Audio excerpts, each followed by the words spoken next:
Ito yung aming shower. I'll show you how Filipino make shower. Okay?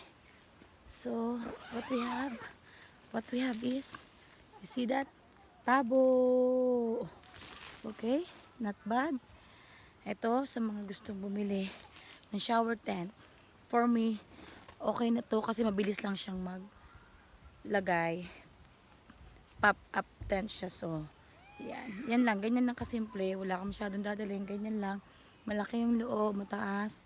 So, meron siyang lagayan dito. So, ganyan lang kasimple. Conditioner, shampoo, nandyan.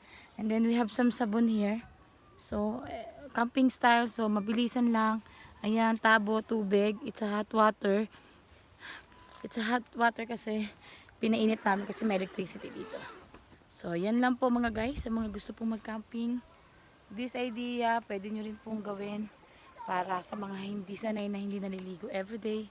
Ito po. Bilhin nyo. Then, simple lang din yung aming ihian. Ito lang, oh, may maliit kaming timba. Nakalabas lang ngayon dahil naligo ako. So, yun lang. Iihi ka lang dyan. So, kung gusto mo talaga magpupo, pwede naman kasi yung mga bata. Kasi maglalakad pa kami. So, dito ko na pinapupupo. So guys, sana nakatulong ako sa inyo. Sa mga gusto mag-camping, mapipil nyo pa rin yung saya mag-camping. So, lahat may mga paraan. So, let's go camping na and enjoy summer.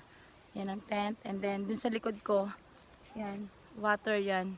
So, okay. See you guys. Bye-bye.